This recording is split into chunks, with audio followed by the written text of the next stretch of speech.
Hello there, and welcome to the 7th video in this ongoing series on meditation, stress reduction, and resiliency. I'm Jerome Stone.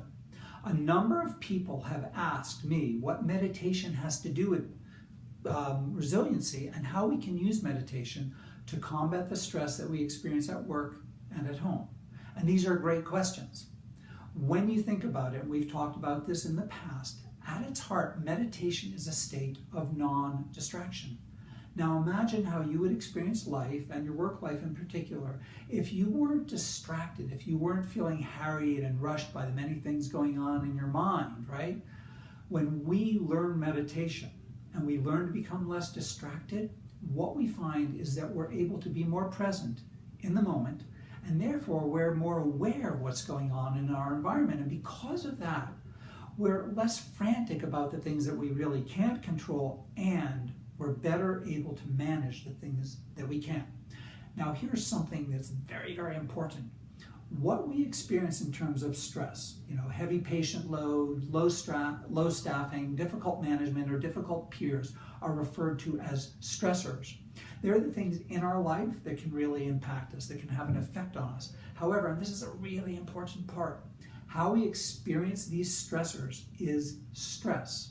And while we may not be able to, control all of the stressors in our work environment or home environment, sometimes we can't control any of them. What we can do is we can control the effects that the stressors have on us. And that's where meditation comes in. Now, while many people think that about meditation as something that relaxes or calms the mind, right? And while many people think that we can get some kind of bliss or inner peace from it, and some of this may be true, one of the most amazing things about meditation is in that it allows us to show up more alert here and now. We're more aware and we're more alert. And when you are more aware and more alert, the stressors that you find in your work life and in your home life impact you less. And now here's a really cool part about resiliency. If you do find that you become stressed, and it happens to all of us, it's been shown through research that people who meditate frequently and have a meditation practice are able to bounce back from stress quickly and efficiently, and that's magic, okay? Now think about it. The ability to bounce back from stress is one of the benefits, just one of the benefits that you can gain from learning to meditate. So it's not even just about how you are and how you show up, although those are really, really important, right? It's also about your ability to live your life less stressed and to draw on your natural and inherent resiliency. So that sounds great, right? Okay, so what are we waiting for? Let's do a short meditation practice, all right? Now, like other practices, we'll begin using our breath as the anchor of our attention. However, in this practice, we will also use our thoughts, as we did in the practice from last week. And if you missed last week's video, don't worry, because this shouldn't be too hard. And you can always go back over last week's video. So we're just going to do a very short 2-minute practice.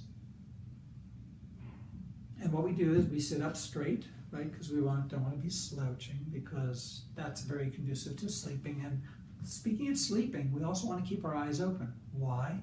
2 reasons. First of all, if we close our eyes, that tells our body nap time, right? Second of all, though, because we want to learn how to maintain and cultivate this mindfulness and awareness at the bedside, in our work and in our life, by keeping our eyes open, we actually practice meditation with our eyes open so that we can be practicing in a way throughout our life, all right? So we'll just sit up with our eyes open and begin watching the breath, using the breath as the focus of our attention.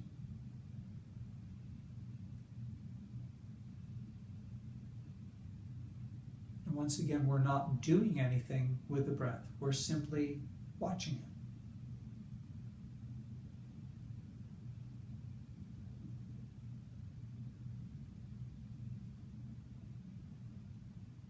And if we become distracted by thoughts, we don't beat up on ourselves. We simply come back to the breath.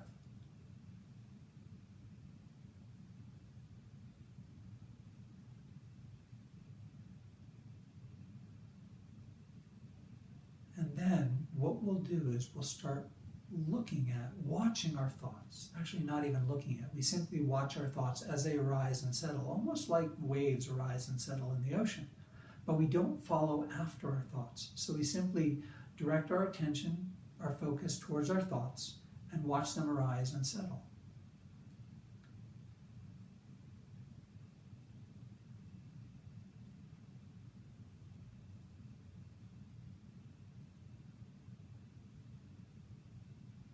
And if we find that we've followed after a thought, we started thinking about our thinking, no worries. It's easy. We can simply come back to our breath as an anchor of our focus and our attention. Or we can even come back to the stream of thoughts as the anchor of our focus and attention.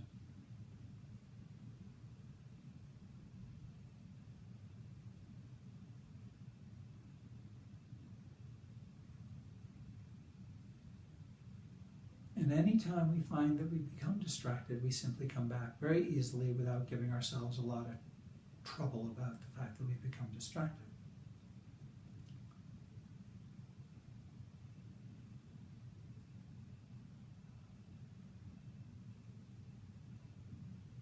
And great. Okay. Now what we do is we work with that awareness that we've cultivated in this kind of exercise and in our practice, and we try to maintain it throughout the day. Simply coming back to our breath or, our mind, our thoughts. Again, what we do is we come back to it throughout the rest of the day. We maintain that awareness. We maintain that focus. All right? And that's really how we start integrating our practice into our daily life.